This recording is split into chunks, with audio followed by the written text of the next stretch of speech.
2025년 8월 25일 월요일 충무이키 424화 시작하도록 하겠습니다. 안녕하세요, 서영성입니다. 네, 안녕하세요, 현준입니다. 네, 안녕하세요. 김영서입니다.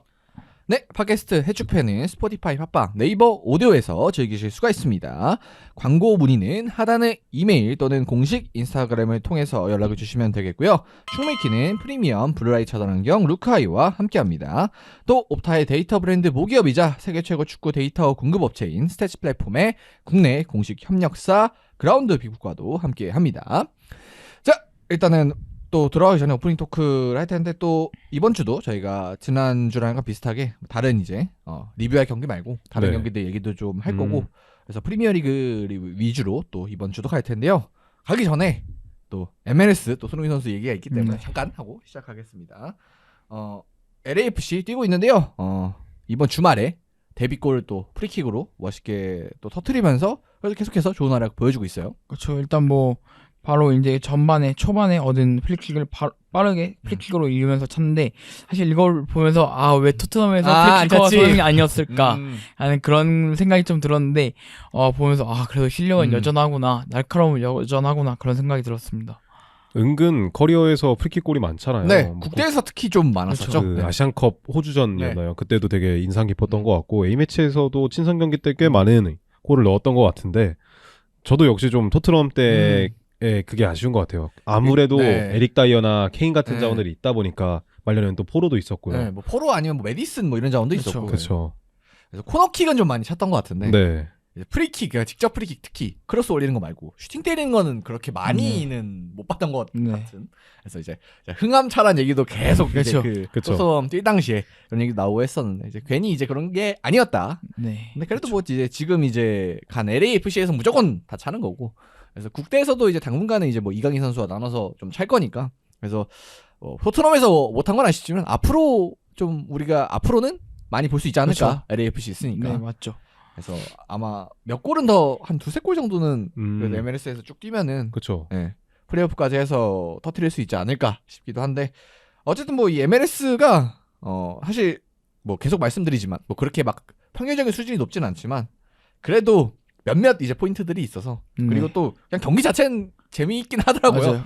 그리고 약간 골도 뭐 하이라이트 보시는 분들은 아시겠지만 어떤 골은 엄청 멋있게 들어가고 또 나머지 골은 좀 어이없게 들어가요. 그러니까 그런 매력도 있으니까 챙겨보는 것도 나름 재밌는 것 같아요. 요게 뭐 전에도 말씀드렸는데, 그냥 가격이 조금 지금은 애플 TV에서 2만 원인가 뭐 하여튼 내야 되니까 그것 때문에 부담스러워서 그렇지, 만약에 이제 뭐 국내 중계 하는 방송사가 뭐 땡겨 온다거나 아니면 뭐 예를 들어 애플 TV에서 손흥민 멤버십을 만든다든가 뭐 그런 이제 하여튼 뭐 어떤 방법이 생기면은 어쨌든 재미는 있는 것 같아요. 그냥 서로 공격 막 하고 골이나 슈팅도 되게 많고. 맞아요. 어쨌든 우리가 프리미어리그는 지금 좀 계산적인 약간 바둑 같은, 뭐 체스 같은 그런 느낌의 전술 싸움이 있는데, 여기는 그냥 마구잡이로 그냥 일단 한 골 넣자 교환이기 때문에 라인도 사실 그렇게 잘 안 맞고. 네, 맞아요. 그냥 무조건 일단 골부터 넣고 그 다음에 수비이기 때문에 그런 거 보는 재미가 있는 것 같아요. 나름의 재미있는데, 그래서 뭐 손흥민 선수도 좋은 활약 펼쳐주고 있고. 그리고 이거 LAFC 그래서 갔으니까 얼마일까 궁금해서 찾아봤는데 비싸더라고요. 이게 지금 이제 당연히 손흥민 선수가 와서 가격이 오른 거겠지만 홈 경기 찾아보니까 이제 1층 아래 쪽 기준으로는 이제 가운데는 이제 멤버십 존이라 빼고 경기 티켓이요? 네, 경기 티켓이 한 200 한 후반대더라고요. 달러로. 그래서 한 30 얼마. 그렇죠. 한 35만 원, 30만 원. 2층에 가도 10만 원 넣고. 그 웬만한 PL 뭐 따로 안표 같은 거 사는 게 아니라 그냥 오피셜로 사는 것보다 더 비싼 거거든요. 그럼 웬만한 팀들보다. 확실히 약간 LAFC에서 그런 걸로 근데 또 돈을 끌어모으는 재미도 확실히 느낄 것 같아요. 그리고 티켓 파워가 있어요. 원정만 가도 사실 뭐 당연히 이제 요번 댈러스 경기 같은 경우는 경기장 공사해가지고 사람들이 많지는 않았는데, 그래도 갈 때마다 뭐 시카고 쪽도 그렇고 사람들이 많이 오니까. 그래서 티켓 파워가 어차피 그 프리미어 리그도 그런지 모르겠는데 미국은 시가거든요.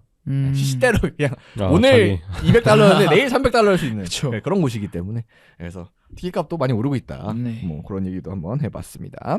그래서 프리미어리그를 얘기로 이제 좀 돌아와서요. 제일 먼저 이제 아스날 얘기부터 해보겠습니다. 뭐 지난주에 저희가 리뷰로 다뤄드리기도 했었는데, 일단은 에제가 지난주에는 저희가 토트넘 이제 간다 뭐 이런 얘기로 시작을 했었는데, 사실 아니었죠? 그렇게 됐습니다. 네, 그렇죠. 갑자기 월요일날 했다가 수요일인가 그때부터 아스날이가 뜨더니 이제 그렇죠. 한 네. 번에 넘어갔거든요.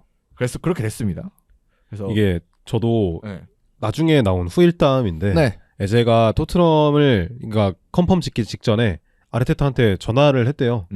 전화를 해서 혹시 나 자리 남았냐? 나 진짜 간다? 이런 식으로 이야기를 했나 봐요. 이게 근데 되게 헛소리 같지만 아르테타가 직접 기자회견에서 컨펌을 네. 했습니다. 컨펌을 했는데 어쨌든 전화를 했는데 그때 아르테타가 말해준 거는 지금 우리 카이 하버츠 다쳐서 좀 이제 상황을 지켜봐야 될 것 같다. 잠깐만 기다려 달라라고 했고 결국에는 이제 보드진과의 회의 끝에 에제를 영입하게 되었죠.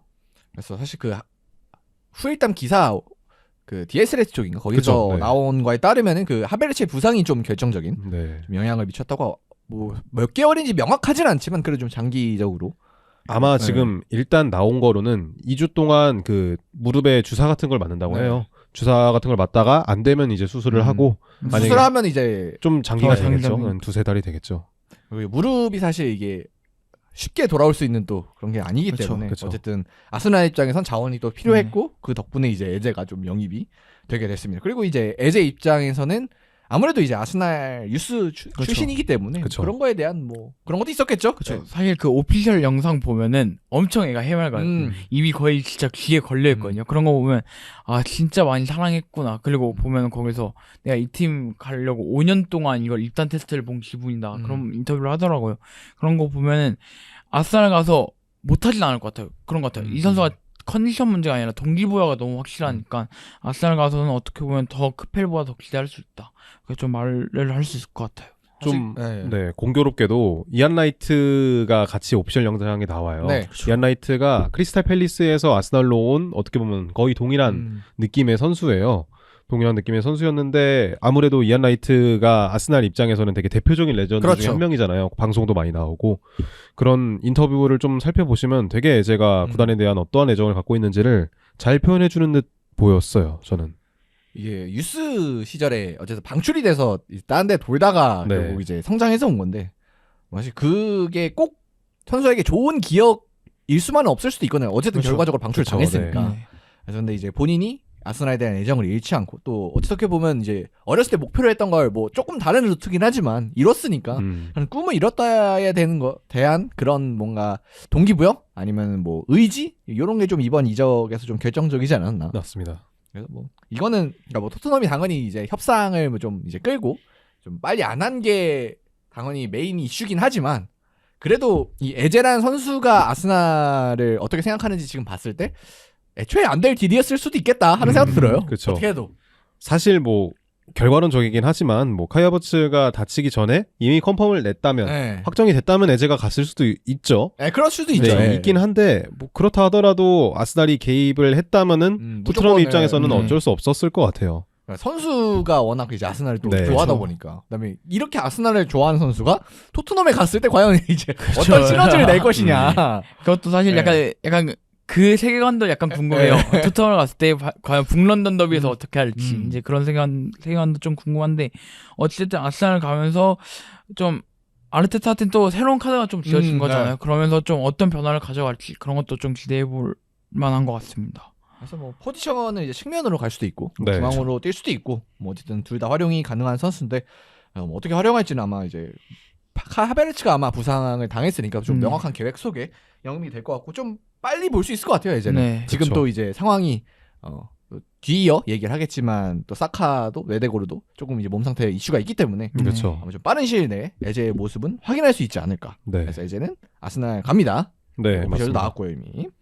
그래서 경기 얘기 들어가 보면은 일단 지난주 아스날 경기 같은 경우는 리즈 상대로 이제 5대0 뭐 대승 거뒀고요. 뭐 당연히 뭐 리즈 이긴 게 이슈는 아닌데 여기서 좀 얘기를 해 볼 만한 점은 이제 뭐 리즈는 이겼는데 요케레스가 이제 데뷔골을 터뜨렸다. 네. 뭐 요런 게 될 것 같습니다.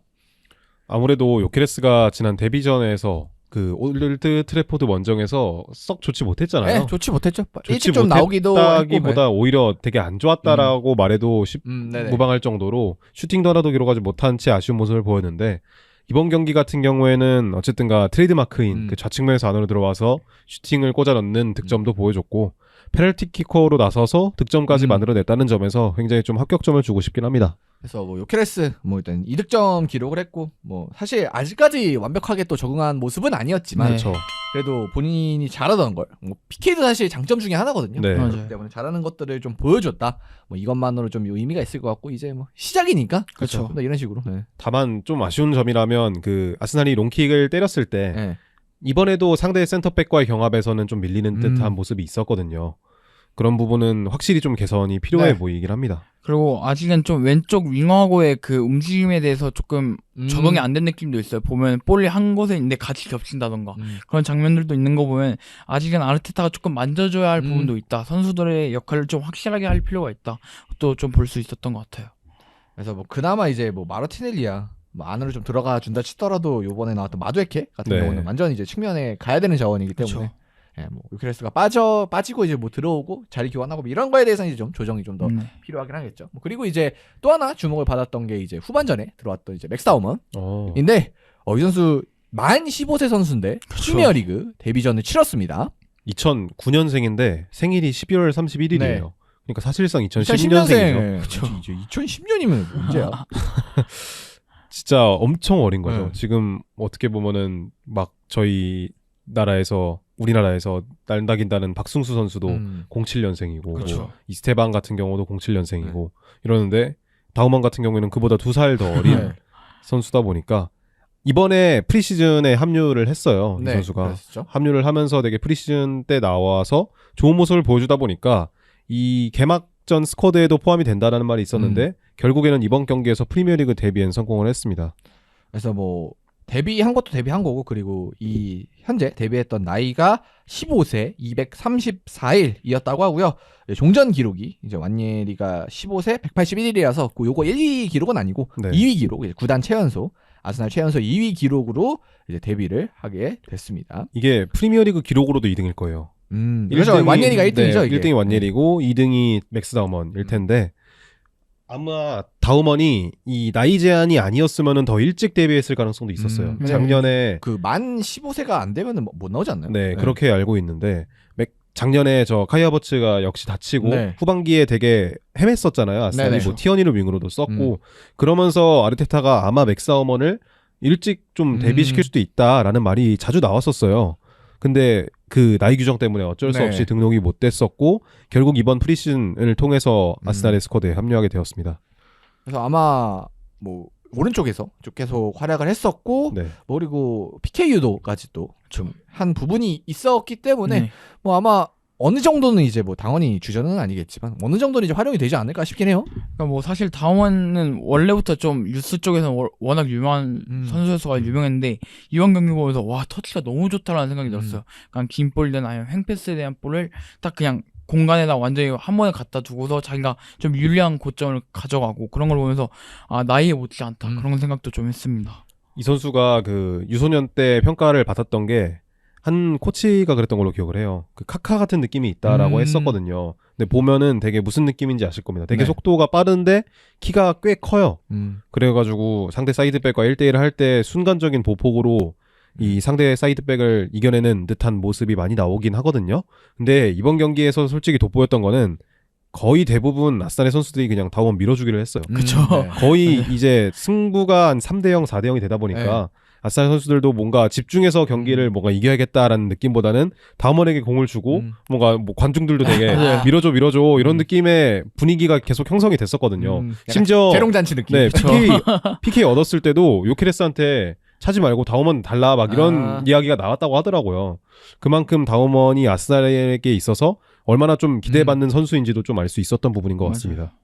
그래서 뭐 그렇게 밀어주는 거 보면 아마 이제 훈련장에서 좀 보여준 그쵸. 게 네. 확실히 있는 것 같고 그리고 이 상황이 워낙 여유가 많았던 상황이다 네. 보니까 뭐 그럴 만도 했고 그래서 앞으로도 이제 보면 이제 약간 눈이 즐거운 네. 그런 선수니까 그래서 좀 종종 봤으면 좋겠고 근데 다만 뭐 아직까지 이렇게 완벽한 선수도 아니니까 좀 그렇죠. 인내심을 갖고 보긴 해야 될 네. 것 같아요. 네.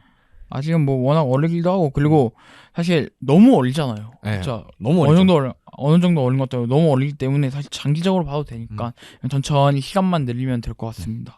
그래서 데뷔를 했습니다. 맥스 다우먼.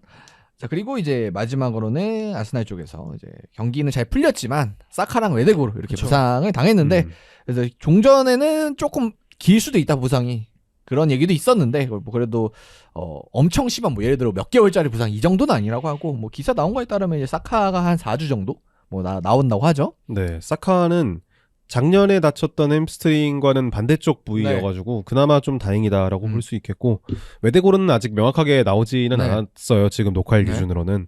네, 아마 어깨 쪽이다 보니까 A매치 기간 그리고 그 다음 경기들까지는 조금 소화가 불가능하지 않을까 싶습니다. 네, 그래서 그런 면에 있어서 뭐 맥사우먼도 그렇고 아까 언급해드렸던 에즈도 그렇고 뭐 네, 출전 시간이 좀 아스날에서 늘어날 수 있는 그런 그쵸. 부분은 또 있는 것 같습니다. 자 그리고 이 경기는 여기까지 보고요. 다음 경기 한번 가보도록 하겠습니다. 다음 경기가 이제 에버턴과 그리고 브라이튼 경기인데 뭐 요 경기 같은 경우는 뭐 경기가 특별하다 뭐 이런 것보다는 아무래도 에버튼이 이제 새로운 구장에서 그렇죠. 맞는 처음 경기이기 때문에 이제 준비를 해봤습니다. 뭐 그래서 에버튼이 요거 지는다고 좀 고생했어요. 그쵸. 많이 고생했죠. 많이 고생했어요. 네.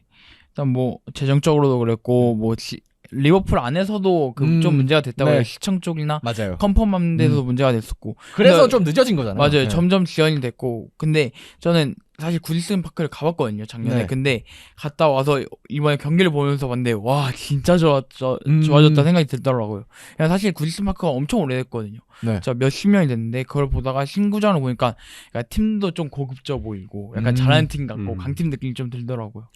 이 공식 명칭이 힐 디킨슨 스타디움이잖아요. 이게 힐 디킨슨이 저 로펌 회사라고 하더라고요. 그러니까 뭐 우리나라로 따지면 조금 이상한 비용이긴 하지만 뭐 김앤장 스타디움 이런 그쵸. 느낌이 되는 건데 되게 그 앞에 저 바닷가라고 해야 될까요? 네, 호수 항구. 같은 게 있다 보니까 마치 하필 또 상대가 브라이튼이었잖아요. 되게 바닷가 느낌이 있긴 하더라고요. 그래서 확실히 그러니까 위치 자체는 뭐 어렵게 이제 한 만큼 네. 그러니까 보기에는 뭐 사실 갔을 때 어떨지 모르겠는데 그래서 보기에는 좀 좋다. 그쵸. 네. 네, 뭐 그리고 뭐 당연히 이제 새로운 구장인 만큼 시설도 좋고 그리고 규모가 이제 52,000석 정도 규모라고 하니까 규모도 확실히 구디슨 파크랑은 비교할 수 없는 그렇죠. 그렇죠. 정말 많은 또 인원이 올 수 있기 때문에 아마 이제 토트넘처럼 좀 에버튼도 이 구장을 통해서 이제 잔류만 성공한다면 한 단계 좀 성장할 수 있지 않을까. 그래서 제일 중요한 건 이제 이번 시리즈 살아야 됩니다. 성적이 제일 네. 중요하긴 네. 하죠. 그리고 또 에버튼에게는 이제 새로운 스타가 왔잖아요. 네. 그렇죠. 잭 그릴리시가 또 데뷔전에서 좋은 모습을 보여준 게 굉장히 좀 인상 깊을 것 같아요. 네, 그래서 뭐 구디스 파크를 떠나서 이제 힐 디킨슨 파크 스타디움 여기서 힐 디킨슨 스타디움에서 첫 경기를 했고 뭐 결과는 이제 2대0으로 에버튼이 승리를 거두는데 그릴리시가 또 아까 말을 해준 것처럼 네. 중심에 있었고 어시스트 2개 기록을 했습니다. 이 그릴리시가 인스타그램 팔로워가 이 에버튼의 공식 계정보다 많아요. 에 진짜요? 네.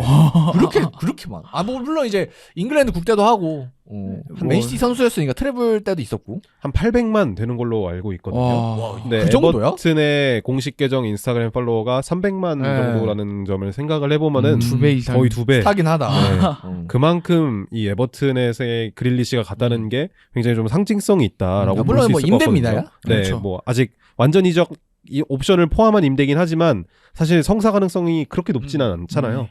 그런 부분을 따져보면은 그릴리시가 얼마나 이 스타인지 에버튼에게 있어서 굉장히 좀 상징적인 영입 중에 하나인지를 잘 증명하는 자료 같고 결국에는 데뷔전에서 되게 좋은 모습 보여준 네. 게 가장 좋았던 것 같아요. 그래서 뭐 도움 2개 기록을 했고 왼쪽 측면에서 좀 계속해서 활약을 했었고 확실히 그릴리시가 뭘 잘하는지 네. 그렇죠. 좀 장점들이 많이 나온 또 경기가 아닌가 싶어요. 확실히 그냥 한쪽에서 어떤 거 역할 딱 이것만 해라 하면 진짜 잘하는 선수 같아요.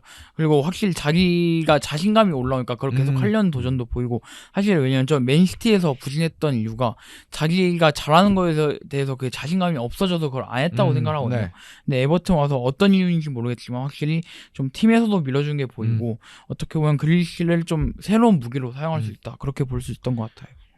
그래서 확실히 이제 또 체급이 워낙 일단 또 좋은 선수니까 에버튼 입장에서는 또 생존이 가장 중요한 상황에서 네. 또 그릴리시가 많은 역할을 할 수 있겠다라는 거를 또 이번 경기를 통해 확인을 해볼 수 있었고 그리고 이제 첫 골은 힐 디키스 스타디움에서 첫 골은 이제 은디아의 선수가 좀 기록을 하게 됐고 뭐 그래서 앞으로 이제 에버튼이 성장하는 데 있어서 좀 그릴리시가 약간 좀 이 역사에 이름이 남을 만한 선수가 될 수도 있겠다. 그렇죠. 요거 딱 시작해서 이제 에버튼이 만약 성장을 하면 그 출발점에 또 있을 수도 있는 거니까. 네. 또 선수 본인도 이제 솔직히 여기서 못하면 답이 없거든요. 그렇죠. 네. 사실 갱생이 안 되죠 이제.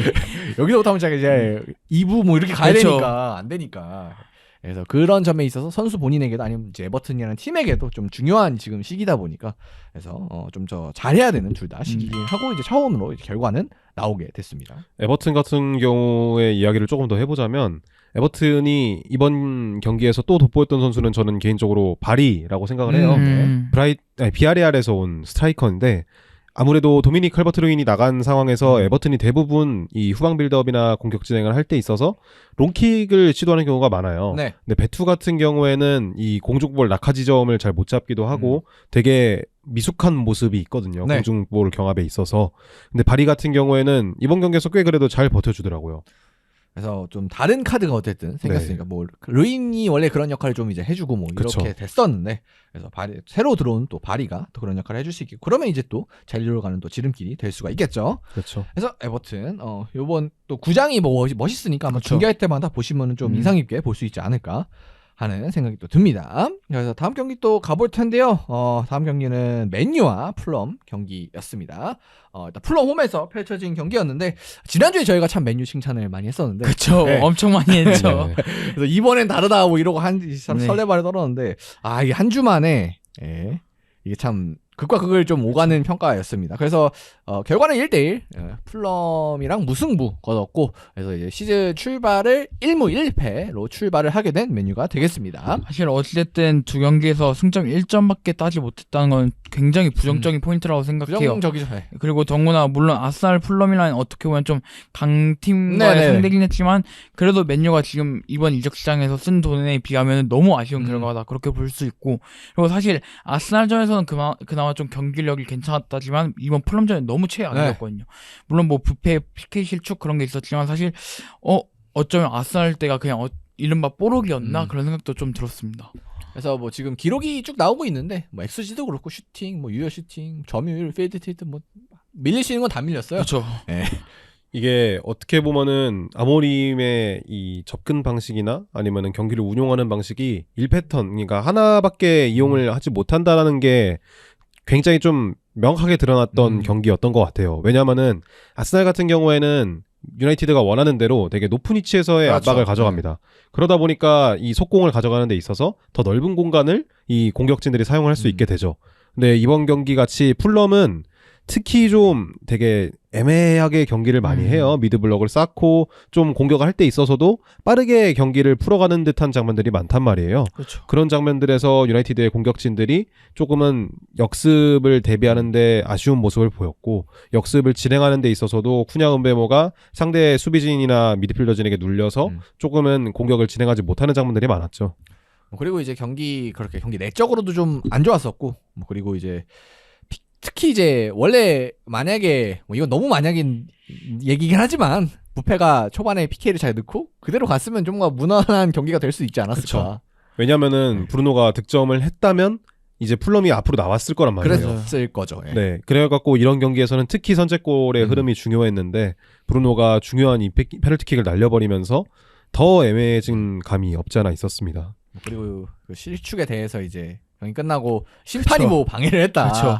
뭐 이런 얘기도 하고. 아니 뭐 네. 물론 PK를 차는 선수들 네. 보면은 이제 각자만의 루틴이 있잖아요. 네, 그렇죠. 근데 지켜진 게 좀 중요하긴 하지만 거기서 그걸 하나 가지고 놓쳤다고 그리고 이 상황에서 변명하는 게 과연 주장으로서의 올바른 태도일까? 전 그건 아니라고 생각을 합니다. 뭐 당연히 이제 최대한 방해 안 해야죠. 그쵸. 선수가 차는데.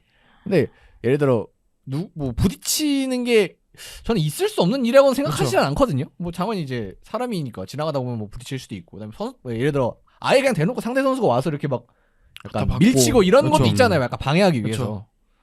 그래서 그런 것도 있으니까 이게 이것 때문에 약간 실패했다? 요거까지는 조금 아니지 않나. 근데 되게 거슬리긴 했던 것 같아 보였는 게 제 입장에서는 그 주심이 딱 건들고 나서 브루노가 되게 짜증스러운 표정을 지으면서 뭔가 다시 하려는 느낌이 들더라고요. 그 뭔가 자신의 행동을 그런 걸 보면은 확실히 루틴이 망가지긴 했다라는 게 보이긴 했습니다. 근데 그래도 뭐 넣어야죠. 그렇죠. 네. 네. 그리고 레노가 또 사실 많이 봐서 알지만 페널티킥을 잘 막는 골키퍼는 아니에요. 네, 맞아요. 그렇죠. 브루노가 원하는 대로 찼으면 아마 들어갔을 음. 확률이 높았을 텐데. 이거 본인이 약간 실수한 느낌이야. 뭔가, 그쵸. 뭔가 레노가 예측해서 막 선방 네. 이런 거보다는 네. 사실 막았으면 아무도 뭐라 안 하겠지만 사실 너무 크게 날렸잖아요. 네. 그걸 보면서 어쩌면 브루노한테 이번 경기지만 앞으로의 PK를 맡기는 데 있어서도 좀 연습이나 좀 멘탈적인 것도 많이 중요하다 그렇게 생각이 듭니다. 맨유 키커니까 이제 계속 뭐 차야 되긴 하거든요. 그렇죠. 네, 그래서 뭐 이번 기회로 뭐 더 절치부심해야 된다 뭐 이런 네. 약간 그런 뭐 맨날 느낌이죠. 하는 그런 얘기밖에 네. 할 수가 없는 뭐 그런 상황이긴 합니다. 그리고 이날 또 문제가 됐던 게 맨유 쪽에서 이제 아까 지공이 잘 안 됐다 뭐 이런 얘기 해주셨는데 미드필더 쪽에서 좀 패스가 잘 돌지를 못했고 특히 그쵸. 이제 여기 스탯을 저희가 보여드린 걸 보시면은 이제 미드필더 브루노 페르난데스와 카세미르 쪽에서 이제 박스 안으로 투입되는 이제 직접적인 이제 키패스 뭐 이런 게 좀 부족했다 뭐 이렇게 일단은 스탯으로 나와 있습니다. 경기 끝나고 그냥 풀럼의 실바 감독이 그냥 대놓고 언급을 했어요. 맨 유나이티드의 중원 숫자가 적어서 우린 그걸 노렸고 잘 됐다. 이렇게 이야기를 한다는 것 자체가 좀 어떻게 보면 되게 모욕적인 인터뷰라고 네. 생각을 해요. 그렇죠. 저는. 그다음에 그거는 사실 조금 예를 들어 진짜 맞춤 요소를 준비했으면 약간 공개하기 꺼려지는 걸 수도 그렇죠, 있거든요. 그렇죠. 그냥 다음 경기 또 써먹어야 되는데 어떻게 보면은 너 이거밖에 못하잖아 하고 그 해답지를 뭔가 전국에 공개해버리네. 뿌려버린 듯한 그런 느낌이 들잖아요. 이런 점을 생각을 해보면은 아모림이 확실히 좀 유연하게 경기를 풀어가야 될 만한 그런 능력이 필요해 보이고요. 그리고 조금 더 경기를 통제할 필요가 있어 보여요. 제 입장에서는. 사실 이제 풀럼이라면은 뭐 당연히 이제 풀럼도 나름 센 팀이긴 하지만 그래도 맨유랑 붙으면 맨유가 좀 주도하고 이래야 그쵸. 되는데 그렇죠. 좀 너무 수동적인 느낌이 있죠.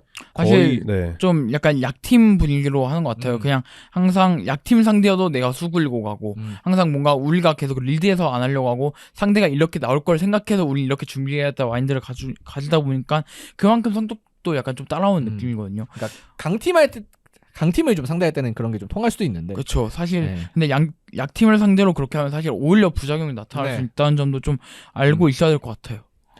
그리고 제 입장에서 하나 더 아쉬웠던 거는 교체 자원들이 좀 부족하다. 사실 그렇게 많이 샀는데 아직도 부족하다고 하는 게 조금 미안하긴 그쵸. 한데 확실히 이제 셰슈코는 좀 일찍 들어가긴 했지만 그 뒤에 좀 투입할 공격 자원이 부족했다는 점은 있는 것 같아요. 그리고 미드필더 자원도 확실히 저는 부족해 보였어요. 그 중간에 브루노랑 마운트가 그 3-5-3-2 포메이션에 네. 미드필더 2명을 잠깐 담당하는 상황이 우가르테 있었어요. 가기 전에. 네. 사실 되게 말이 안 되는 조합이잖아요. 두 선수는 어떻게 보면은 그 433 역삼각형 433에서 메잘라를 맡아야 되는 자원들인데 그렇죠. 이 자원들이 지금 거의 수비적인 이런 미드필더 롤을 맡는다는 것 자체가 유나이티드가 얼마나 지금 스쿼드의 불균형이 있는지를 좀 방증하는 듯한 자료라고 저는 생각을 하거든요. 그리고 저는 아모림이 부임한 이후에 브루노 페르난데스의 그 스탯이나 그런 걸 보면은 아직 좀 아모림이 좀 뷔페의 그 장점을 살릴 줄 모르는 것 같아요. 그냥 움직임도 좀 사용을 잘 못하고 좀 어떻게 보면 공격적으로 사용을 잘 못한다 그런 느낌이 있어서 뷔페가 어떻게 보면 스탯적으로 부진하는 거든 아니면 그냥 경기력적으로 영향력이 떨어지는 거든 그런 요인도 있지 않을까 그렇게 생각을 합니다. 이 선수는 어쨌든 그 조금은 정삼각형의 꼭지점 역할을 맡았을 때 자기가 뭔가 플레이를 주도할 때 가장 빛나는 선수인데 그쵸. 지금 활용하는 거는 조금은 내려와서 뭔가 수비도 해야 되고 저 후방에서 공도 풀어줘야 되고 이런 부분이 많다 보니까 확실히 조금은 경기 영향력이 떨어지는 것 같아요. 그래서 그런 걸 어떻게 이제 해결해야 되는데 아무래도 이제 지금까지 아모림이 보여준 모습은 뭐 문제가 생겼을 때 변화를 주기보다는 뭔가 본인이 이제 준비한 걸 좀 더 다지는 네. 그렇죠. 그런 이제 방식으로 문제를 좀 해결하는 느낌이기 때문에 네. 확실히 요게 예를 들어 다음 주가 되면 해결될 거다. 뭐가 달라질 거다. 이렇게 말하기가 조금 그렇죠. 네, 그래서 더 뭔가 분통 터지시는 분들이 많지 않나. 사실 저번에 아스날전 끝나고 거의 저희뿐만 아니라 거의 모든 축구 언론사들은 다 얘기한 게 맨유 달라졌다는데 이렇게 한 경기만의 단점이 너무 노골적으로 드러날 거라고 생각을 못했어요. 사실 그렇게 칭찬할 수밖에 없었던 게 강팀에 대한 전략일 줄 알았죠. 저희가 그렇죠. 칭찬하는 거는 그렇죠. 어떻게 보면은 강팀을 상대로 이렇게 하는 거면 약팀 뭐 풀럼이 완전 약팀은 아니지만 약팀 상대적으로 우리가 주도권을 쥐어야 될 때는 어떤 식으로 경기를 풀어갈까에 대해서 기대하는 분들이 많았을 텐데 지금 그 모습을 전혀 보여주지 못했잖아요. 네. 이 말은 즉슨 이제 결국에는 수동적인 팀을 상대로는 승점을 가져올 수 없다라고 봐도 될 그쵸. 정도로 되게 안일한 경기가 나왔기 때문에 맨유 팬들 입장에서는 되게 답답할 수밖에 없는 흐름인 것 같습니다. 그래서 또 맨유가 이번 시즌에는 이제 리그밖에 할 게 또 없기 때문에 뭐 네. FA컵 리그컵도 있지만 사실 뭐 그건 메인은 아니고 그렇죠. 리그밖에 없기 때문에 이제 여기서 뭔가 성과를 내야 되거든요. 그래서 뭐 좀 너무 이런 얘기일 수도 있지만 혹시나 이제 잘 풀리지 않는다면 또 아모림의 약간 이 일자리도 좀 위험해지지 않을까. 그렇죠. 네, 지난 시즌도 사실 좀 기다려준 거긴 하잖아요. 네. 결국 뭐 한 시즌 만에 좀 그러긴 좀 그렇지만 아직 연승이 없습니다. 네. 이 부분만 승률도 봐도 되게 낮고요. 맞아요. 아니, 최하위 수준이니까 사실 아모림이 어쨌든 물론 이번에 이적 시장이 중요했던 이유가 자기 입맛으로 이제 안 변했다의 그 변명거리가 사라진 거잖아요. 이제 쿠냐 은메모 뭐 이런 선수 그쵸. 왔으니까. 사줄 거 다 사줬으니까 이제 성적을 내야 되는데 물론 또 다음 라운드를 또 봐야겠지만 만약 이대로 계속 간다 그러면 저는 또 곧이라고 봐요. 그래서 일단은 좀 또 영입해라 그래서 그런데 미드필더 하나는 빨리 좀 네. 누군가는 좀 데려와야 되지 않을까 아모림 스타일에 맞는. 이게 근데 제 입장에서는 상당히 리스크 있는 이적 시장이라고 느끼는 게 어찌되었든 백스리라는 시스템은 조금은 비주류잖아요. 그렇죠. 백포에 비해서는 그렇죠. 아무래도 백포를 사용하는 감독들이 많은데 아모림은 만약에 사게 되면 백스리형 센터백이든 미드필더든 네. 영입할 가능성이 높단 말이에요. 그러면은 만약에 이 감독이 나가고 나서의 그 뒤처리는 또 어떻게 될 것인지. 그렇죠. 예를 들어서 뭐 아모림이 원하는 선수를 사왔는데 이 감독이 한 1년 안에 나가요. 그러면은 새로 온 감독이 또 비슷한 상황이 계속해서 벌어지는 거거든요. 아모림도 사실 지난 시즌에 안 좋은 모습을 보였던 이유 중에 하나가 그 테나흐가 남기고 간 그 잔처리를 하기 위해서라는 변명이 존재를 했잖아요. 그렇죠. 근데 이 변명을 다음 감독에게 또 이어진다는 것 자체가 너무 악순환의 반복이다라고 볼 수밖에 없을 것 같거든요. 그래서 또 맨유 입장에서 가장 좋은 거는 이제 테나흐에 이은 이 아모림이 잘 해가지고 어쨌든 그쵸, 네. 가는 걸 텐데 근데 또 이게 맨유의 또 특성상 2시즌 연속 유럽 대항전에 못 가면 이거는 안 되는 일이기 최악이죠. 때문에 예. 이거는 아마 제 생각은 못 기다려줄 것 같긴 하거든요. 네. 유럽 대항전 밖으로 밀려나는 거. 잼스도 아니고 유럽 대항전 네. 밖은 절대 안 된다고 네. 봅니다.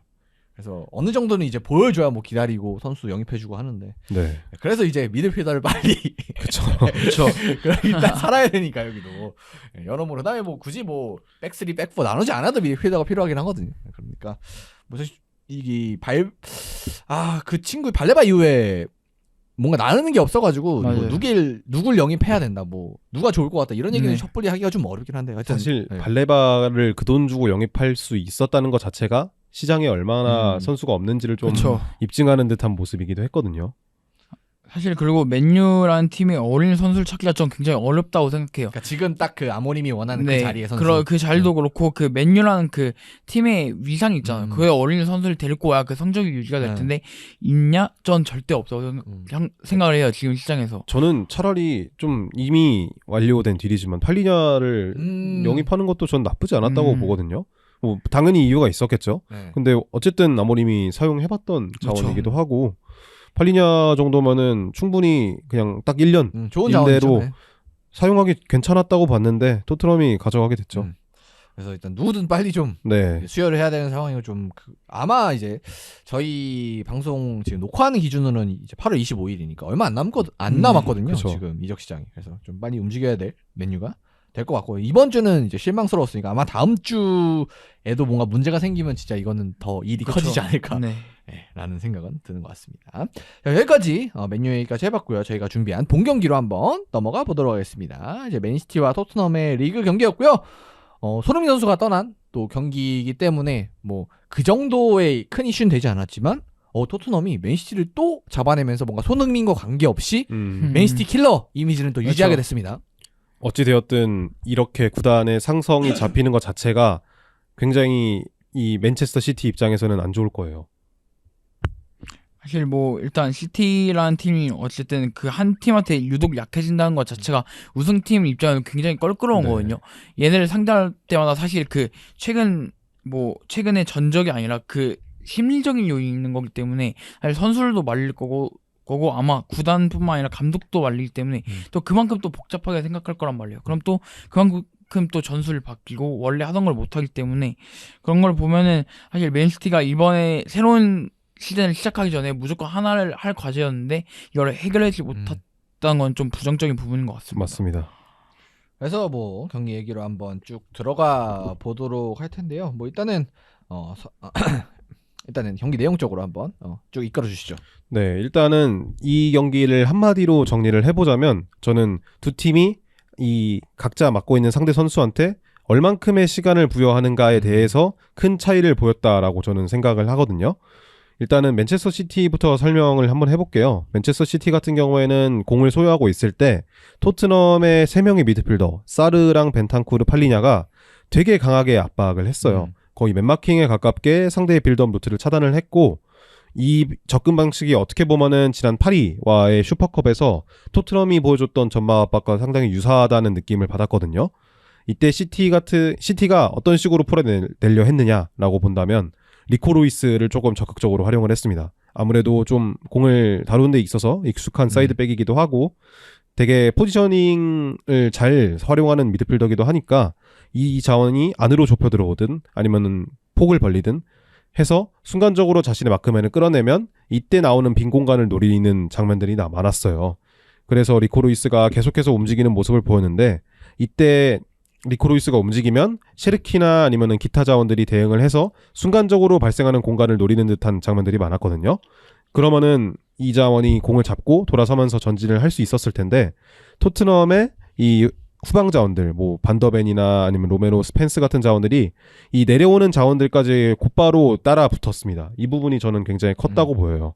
확실히 그 토트넘이 과연 이제 상대가 맨시티가 결국 이제 주도를 할 경기니까 그걸 이제 어떻게 방해하느냐가 이 경기의 키 포인트였는데 네. 그런 부분에 있어서 확실히 이 포스테코글루와 달리 이 프랭크는 생각이 다 계획이 있었다. 네. 그렇죠. 어떻게 보면 포스테코글루 감독은 라인을 굉장히 높여서 강하게 압박을 했다면 토마스 프랭크의 토트넘 같은 경우에는 조금 더 체계적으로 달라붙으면서 이 상대 선수들이 공간을 활용할 만한 시간을 부여하지 않았다라는 부분이 굉장히 좀 크게 작용을 했다고 보이거든요. 그래서 반대로 이제 토트넘이 공을 잡았을 때를 조금 살펴보면은 토트넘 같은 경우에는 짧은 패스보다는 조금 더 직선적인 움직임을 많이 가져갔어요. 그러면은 시티 입장에서 토트넘의 롱킥을 제어하려면은 강하게 전방 압박을 하면서 롱킥의 퀄리티를 떨어뜨려야 했잖아요. 근데 시티가 그러지 못했다는 부분이 굉장히 컸어요. 이 토트넘은 되게 조직적으로 압박을 하면서 이 맨체스터 시티가 앞으로 나가는 거를 방해를 했다면 맨체스터 시티 같은 경우에는 라인을 높이긴 하되 이 전방 자원들이 제대로 누르지 못했습니다. 토트넘의 기타 자원들을. 특히 이 사이드백을 제대로 제어하지 못하면서 대부분의 롱킥이 좀 편안하게 나갔죠. 특히 이제 사이드백 쪽에 갈 때 이제 맨시티의 공격수 아니면 이제 풀백 뭐 이렇게 끌려 나오니까 네. 그다음에 특히 이제 쿠두스 같은 경우는 엄청 막 내려와서 봤더라고요. 그렇죠. 그래서 그거에 막 누리가 끌려 올라오고 뭐 그 빈 공간으로 뭐 때린다거나 뭐 하여튼 이런 것도 다 어쨌든 의도가 된 빌드업 전술이니까 그래서 그쵸. 토트넘이 어쨌든 수동적인 전술을 준비했지만 그 수동적인 전술을 준비하는 과정에 있어서도 좀 디테일들이 다 있었다. 네. 플레이에. 그래서 이런 부분에 있어서 약간 토트넘 팬분들의 만족도가 감독에 대한 만족도가 좀 상당히 크지 않을까. 그렇죠. 뭐 아직 2경기밖에 안 봤지만 사실 토마스 프랭크 감독이 브렌트포드를 지휘할 때도 맨체스터 시티를 상대로 되게 승률이 좋았잖아요. 네. 거의 50%가 조금 넘을 겁니다. 맨체스터 시티가. 그러니까 승률이 그 정도면 엄청난 거죠. 뭐 사실 네. 맨체스터 시티라는 팀이 브렌트포드 정도면은 중하위권 내지는 네. 중상위권의 팀인데 그런 팀을 상대로 승률이 50%라는 것 자체가 굉장히 큰 상성을 가지고 있다라고 봐도 무방하잖아요. 그렇죠. 그만큼 토마스 프랭크 감독이 이런 맨체스터 시티 같은 팀을 상대할 때 어떤 식으로 자신이 이 수동적인 운영을 하는 데 있어서 상대의 잘하는 것을 잘 막아낼 수 있느냐가 잘 보여진 경기라고 생각을 합니다. 그리고 앞에 있는 뭐 존슨, 히살리숑, 그다음에 뭐 벤탄쿠르, 사르 뭐 이런 자원들이 워낙 활동량이 또 8리나까지 좋은 자원들이다 보니까 네. 사실 이 선수단도 그런 이제 상대를 압박하고 빠르게 공격을 전개해 나가는 데 있어서 좀 알맞은 자원들이다. 그래서 참 잘 어울리는 스쿼드에 뭐 어울리는 감독이 잘 데려왔구나. 그렇죠. 그래서 토트넘의 계획이 약간 불안해 보이는 점도 있었지만 선수를 체급이 조금 낮아가지고 그것 때문에 걱정됐었는데 뭐 어쨌든 본인들의 스타일을 잘 보여주고 있는 것 같아요 아직까지. 그렇죠. 그래서 일단은 우려했던 거와는 달리 토트넘이 맨시티를 상대로 초반부터 좀 그래도 좋은 경기력을 계속해서 보여줬던 것 같습니다. 특히 이 전방에 있는 자원들이 되게 성실하게 압박을 수행하다 보니까 맨체스터 시티 같은 팀을 상대로도 잘 눌러낼 수 있었던 것 같고 반대로 맨체스터 시티 같은 경우에는 되게 강한 상대를 만나지 않았음에도 불구하고 강한 압박을 받았을 때 되게 불안한 모습을 보였잖아요. 이번 경기 같은 경우에는. 뭐, 물론 이제 그건 다 골키퍼 때문이야라고 할 수도 있겠지만. 그렇죠. 제가 지금 그 얘기를 하려 했습니다. 어떻게 보면은 이번 경기는 제임스 트래포드의 네. 굉장한 단점이 도드라진 경기라고 볼 수 있었거든요. 이거는 조금 뭐 당연히 이제 맨시티의 빌드업 전술이 토트넘한테 간파당한 뭐 그런 것일 수도 있겠지만 이번 경기 한정에서만 놓고 보면 조금 이제 약간 이 변수가 너무 커서 약간 평균적인 그렇죠. 그런 경기보다는 약간 튀는 경기, 약간 변수 있는 경기 그런 느낌이었어요. 사실 트래포드가 저는 거기 줄 수 있는 공간이 있다고 생각을 해요. 그 장면 다시 돌아오면 그 먹혔을 때 말하는 네. 거죠. 네. 그래서 센터백 사이에 그 셀렉 네. 쪽에 공간이 하나가 있거든요. 그리고 완전 노마킹했어. 그냥 등 뒤에서 좀 네. 멀리서 붙는 거였는데 저는 그걸 충분히 볼 수 있는 여유도 있었고 시간도 있었다고 생각을 하는데 이미 상대가 등 뒤에 붙어있는 센터백한테 그렇게 내준 게 사실 너무 무리한 판단이었고 그걸 보면서 물론 조금 다른 얘기겠지만 에데르송이었다면 과연 여기서 이렇게 줬을까라는 생각도 해요. 그렇죠. 이 트래포드가 가지고 있는 단점 중에 하나가 이 순간적으로 선택을 하는 데 있어서의 판단력이 좀 좋지 못하다라는 부분이 있거든요. 근데 특히 이번 경기에서 좀 그런 부분이 많이 도드라지기도 했고 저는 트래포드가 더 아쉬웠던 부분은 이 시티의 후방 자원들이 너무 에데르송처럼 생각을 하고 플레이를 하는 듯 보였어요. 맞아요. 저는. 아까 트래포드와의 차이를 잘 감안을 하지 못했다. 네, 뭐 적당히 그냥 트래포드를 이용을 했으면은 트래포드가 이 정도까지 무너지진 않았을 것 같은데 되게 에데르송이 하는 것처럼 그냥 하던 대로. 네, 하던 대로 하다 보니까 트래포드는 솔직히 그 정도의 발밑을 가진 선수는 아니잖아요. 그렇다 보니까 계속해서 불안한 장면들이 노출이 됐거든요. 저는 특히 이 토트넘의 롱킥이 실패했을 때 수비진과 골키퍼진 사이로 떨어졌을 때 좀 천천히 안정적으로 처리를 할 수가 있었어요. 시티의 후방 자원들이. 네. 근데 그냥 평소에 에데르송 같았으면 빠르게 나와서 이 처리를 했단 말이에요. 공 그렇죠. 처리를. 네. 근데 트래포드는 그러지 못했는데 시티의 자원들이 우물쭈물하니까 토트넘의 자원들이 되게 빠르게 치고 나가면서 시티의 후방 자원들의 미스를 유도하는 자원들이 꽤 많았단 말이에요. 그런 부분들을 보면서 저는 트래포드의 잘못도 있겠지만 선수들이 너무 트래포드를 에데르송처럼 인식하고 플레이하는 게 아닌가라는 느낌이 들었습니다. 사실 근데 에데르송이 워낙 오래 활약을 했으니까. 그쵸. 그렇죠. 그리고 이제 가끔 이제 서브로 나왔던 뭐 오르테가도 사실 뭐 그래도 기본은 또 해주던 선수고 네. 그러니까 이제 새로운 선수가 왔을 때 아직까지는 좀 손발이 잘 안 맞는 뭐 그렇다고 봐야겠죠. 그렇죠. 그리고 전 그것도 있는 것 같아요. 센터백 자원들이 계속 바뀌는 거 맨시티에서. 맞아요. 그래서 뭐 오늘 나왔던 스톤스 같은 경우는 진짜 처음 뛰어보는 거니까 뭐 당연히 뭐 연습 때 해봤겠죠. 근데 네. 뭐 공식전에 처음 뛰어보는 거니까. 그래서 그런 면에 있어서 좀 어려운 부분도 있지 않았을까. 그리고 그냥 다 대쳐놓고 그냥 트래포드가 실수를 한 부분도 있었고. 그렇죠. 한번 이제 골키퍼는 한번 이거 시작되면은 이게 멈출 수가 없잖아요. 잡을 수가 누가 없죠, 진짜. 대신해줄 네. 수도 없고 이게. 그리고 사실 어쨌든 맨시티 입장에서는 트래포드를 계속 주전으로 내세울 걸 계획을 하고 이번 시즌을 하는 거기 때문에 사실 아까 말씀하신 것처럼 좀 센터백들한테 어떻게 해라라고 좀 요구할 필요도 있는 것 같아요. 왜냐면 사실 이게 키퍼 종류도 엄청 많잖아요. 뭐 스위퍼도 있고 아니면 그냥 완전히 전통적인 키퍼도 있고 여러 가지가 있는데 저는 트래포드는 사실 막는 거에 집중하는 키퍼가 맞다고 생각해요. 그게 어울리는 키퍼고. 근데 사실 센터백들 보면은 볼 받을 때도 엄청 좀 에데르송만 시켜줄 수 있는 게 항상 가 있어요. 항상 닫아놓고서 내가 편하게 받을 수 있게 항상 하는데 어떻게 보면 좀 어린 선수니만큼 조금 배려해줄 부분도 있다. 그렇게 생각을 합니다. 아마 이제 돈나룸마가 올 겁니다. 뭐, 오는 걸로 가겠죠? 알고 네. 있어요. 아마 왜냐면, 그럴 것 같거든요. 이미 파리랑은 작별을 했고. 네. 그러면은 돈나룸마가 이건 저주하는 게 아닙니다만 트래포드랑 동일하게 대우를 받는다면 돈나룸마도 공 되게 못 다루는 골키퍼예요. 맞아요. 되게 비슷한 상황이 나올 수밖에 없거든요. 그렇기 때문에라도 시티의 후방 자원들은 조금 이제 대비를 해야 될 거예요. 그래서 이제는 에데르송이 뭐 돌아오길 바라는 건 조금 어려운 거 그쵸, 같고. 네. 그리고 돈나룸마가 오더라도 뭐 말씀해 주셨던 대로 상황이 크게 다르진 않기 네. 때문에. 그래서 약간 골키퍼의 변화에 대해서 대처를 해야 된다 이제. 그쵸. 저는 그러려면 일단은 감독이 좀 지시를 그러니까 들어가야 되지 않을까. 네.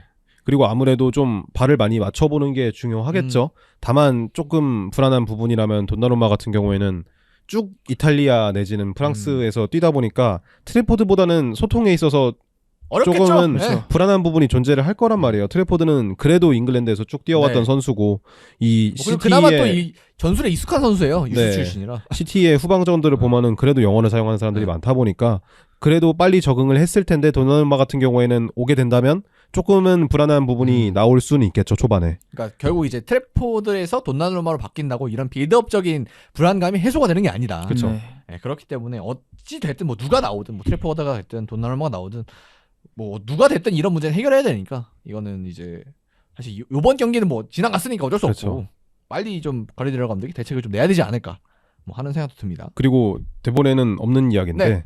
조금만 이야기를 더 해보자면 니코 곤잘레스 역시도 저는 이번 경기에서 되게 아쉬웠다고 생각을 해요. 그래서 가장 이제 빌드업을 풀어줘야 되는 중심에 있던 선수 사실 빌드업이 잘 안 풀린데 뭐 영향이 없었다고 하면 뭐 안 되죠. 그렇죠. 어떻게 보면은 토트넘이 이렇게 강하게 맨마킹을 가져간다고 했을 때 니코가 조금 더 다양하게 움직이면서 경기를 풀어줘야 될 자격이 있었어요.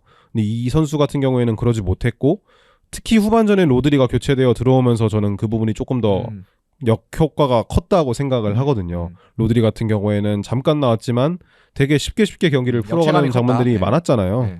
그런 점을 생각을 해본다면 이 니코 곤잘레스를 어떤 식으로 성장시켜야 될지에 대한 부분 역시도 시티에게 중요한 부분이라고 생각을 합니다. 아무래도 클럽 월드컵 때부터 이 선수를 팔 수도 있다는 얘기가 나오고 있었어요. 네네. 이 선수가 온 지 이제 1년도 안 됐는데 벌써 이렇게 매각선이 나온다는 것 자체가 좀 이상하잖아요. 그렇죠. 네, 뭐 이거를 어떻게 케어를 해야 될지 그리고 로드리의 마땅한 백업을 어떤 식으로 찾아야 될지에 대한 부분도 충분히 고려를 해봐야 될 것 같습니다. 확실히 이번 경기 같은 경우는 이제 트래포드도 있고 그리고 니코 곤잘레스까지 합쳐져가지고 뭔가 네, 이제 빌드업 쪽에서 불안함이 좀 극대화가 됐던 것 같은데 근데 뭐 니코도 이제 한창 처음 오고 분위기 좋고 이랬을 그렇죠. 때는 뭐 제2의 로드리가 될 수도 있다. 그렇죠. 뭐 그런 얘기가 있었죠. 같이 스페인 선수고 뭐 그런 얘기도 있었는데 근데 6개월이 지금 지났고 들리는 얘기를 보면은 뭐 그다지 만족스럽진 않은 것 네. 같아요. 뭐 네. 하는 거 보면. 예.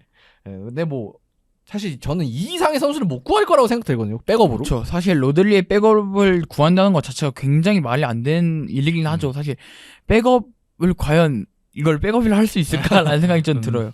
근데 그럼에도 어쨌든 사실 로들리가 사실 좀 그런 것 같아요. 전반전하고 후반전하고 그나마 좀 양상이 달랐던 이유는 좀 그것 때문이라고 생각을 해요. 그 한 명의 선수로 좀 그 중원의 그 공간이 모두 다 메워졌다고 생각을 하거든요. 근데 만약에 또 로들리가 일단 부상을 당한 상태에서 다시 돌아온 거고 또 만약에 부상을 당하거나 컨디션 이슈가 있다. 그러면 사실 맨시티는 어떻게 될까라는 좀 걱정도 있어요. 그러니까 로드리가 뭐 그냥 멀쩡해도 사실 모든 경기에 뛸 수는 없어요. 그렇죠. 예. 그 혼란도 비슷하잖아요. 네. 사실 혼란의 서브를 누가 하러 오겠습니까? 좀 그래서 어렵죠. 네, 그래서 훌리안 알바레스 같은 자원들도 튕겨져 나온 거고요. 그런 점을 생각을 해본다면 로드리의 백업을 구하는 것도 당연히 쉽지 않을 거예요. 근데 그렇다 하더라도 뭔가 로드리의 냄새를 낼 수 있는 자원은 필요하다고 생각을 하거든요. 특히 로드리가 이제 십자인대 부상 복귀 이후에 풀시즌을 치르지 못하는 상황이 계속해서 발생을 하고 있잖아요. 그렇기 때문에라도 영입이 어찌 보면은 필요할 수도 있다라고 생각을 합니다. 그래서 뭐 이런저런 또 맨시티가 문제가 있었고 토트넘도 또 그 과정에서 또 마무리가 또 잘 돼가지고 네. 이렇게 2대0 뭐 토트넘 입장에서 0대2 뭐 이렇게 승리를 거뒀는데 그래서 스탯을 보시면 토트넘입니다.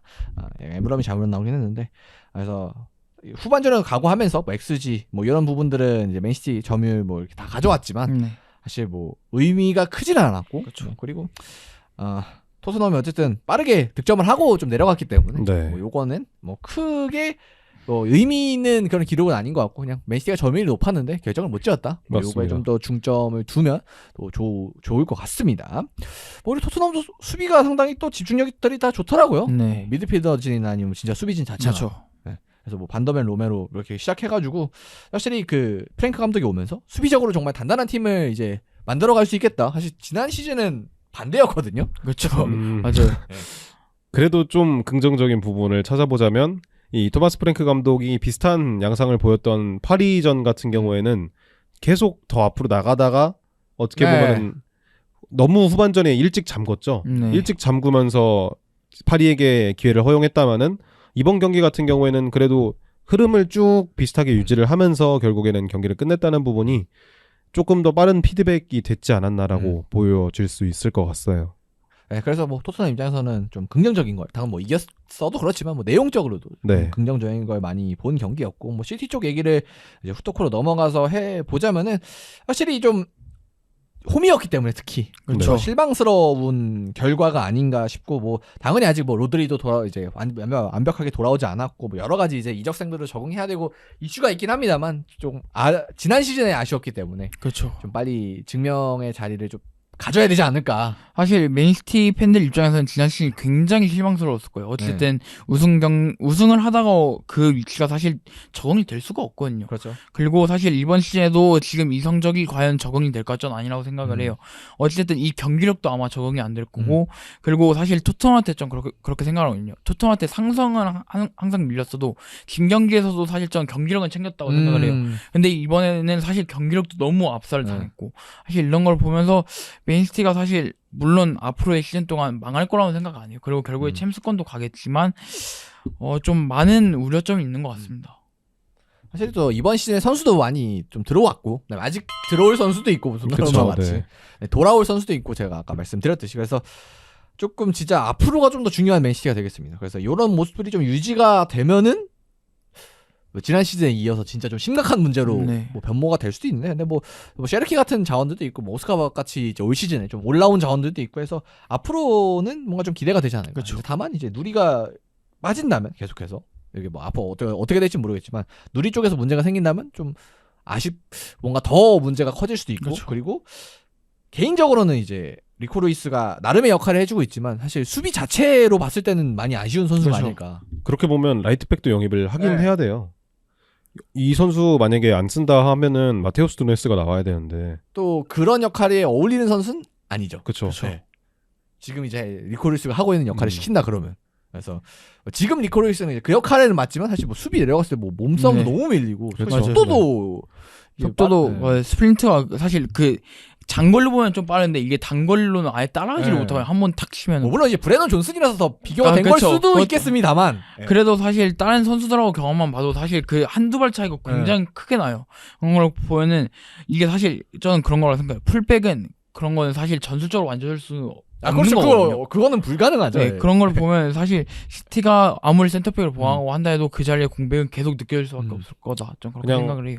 딱 간단하게 지금 마테우스 누네스 정도의 출전 시간을 보장받아야 될 선수예요. 그러니까 맨체스터 시티의 주전 라이트백급은 아직 아니에요. 네. 근데 지금 너무 예상보다는 실력보다는 많은 기회를 받고 있지 않나라는 생각이 들긴 합니다. 그래서 확실히 맨시티도 뭐 당연히 이제 완성되지 않은 이제 팀이고 더 완성이 이제 돼야 되겠지만 확실히 근데 빨리 해야 된다. 네. 그런 얘기는 좀 드리게 되는 것 같습니다. 자 그럼 뭐 토트넘 얘기 이제 마지막으로 한번 정리를 하고 뭐 끝내보면 뭐 괜찮았고 좋았고 그냥 뭐 영입도 이제 더 할 건 없으니까 토트넘은 그렇죠. 사비니 정도만 오면은 이제 끝이잖아요. 그래서 이대로 뭐 이번 시즌에 뭔가 큰 성과를 낼 거라고 기대하기는 어렵지만 그래도 팀이 뭔가 만들어지기 시작한 딱 그 지점인 것 같아서 팬들 입장에서는 좀 만족스러울 것 같아요 일단. 그렇죠. 그리고 저는 사실 경기를 보면서 느낀 게 사르하고 벨발이 자기가 잘하는 걸 이제 감독이 맞춰준 것 같아요. 너희들 이거 잘하니까 이거 계속하면서 스텝업을 해봐 하는 게 보이거든요. 지난 시즌은 좀 그쵸. 너무 다재다능한 역할이 그쵸. 요구가 됐었죠 그 두 선수. 그리고 사실 매 경기마다 뭔가 역할이 달라지는 느낌이 있었는데 이제는 뭔가 정착한 느낌이 들어요. 그리고 벨리발은 사실 저는 굉장히 좀 성장세가 빠른 선수라고 전 개인적으로 생각을 해요. 근데 이 선수가 매 경기 하는 걸 보면은 얘가 생각하는 것도 달라지고 그 한 경기마다 센스가 달라지는 걸 보면은 성장한다. 그런 걸 또 보는 재미가 있는 것 같습니다. 그냥 토마스 프랭크 감독이 토트넘이랑 되게 잘 어울릴 것 같아요. 앞으로도 장기적으로 봤을 때 딱 상대 팀이 잘하는 걸 못하게 할 수 있는 그 극단에 올라와 있는 감독이라고 저는 생각을 하거든요. 근데 토트넘이 뭔가 마지막으로 궁극적으로 추구하는 거는 결국에는 이제 뭐 펩 가르디올라처럼 이제 완전히 주도하는 축구겠지만 지금의 위치를 생각을 해보면은 조금은 더 다크호스 느낌의 스쿼드라고 생각을 하거든요. 네. 그런 부분에서 토마스 프랭크 감독의 선임은 뭐 고점이 높진 않아도 저점은 충분히 보장되어 있는 감독 같다라는 생각입니다. 그렇습니다. 그래서 토트넘과 맨시티와 토트넘 경기까지 얘기를 해봤고요. 이제 또 1부는 여기서 마치고 네. 2부에서는 또 오늘 그러니까 저희 녹음일 기준으로는 오늘 축구 국가대표팀 9월 A매치 명단이 발표가 됐습니다. 그렇죠. 또 흥미로운 얘기들이 포인트가 있기 때문에 뭐 그거 얘기해보고요. 그리고 또 좀 너무 이른 시점이긴 한데 벌써 이제 경기 그렇죠. 슬슬 나오는 벌써 사람이 나와요. 벌써 있어요. 네, 몇 명, 물론 이제 못해서만 그런 건 아니긴 한데 어쨌든 네. 몇 명 있기 때문에 그런 얘기도 한번 해보도록 하겠습니다. 네.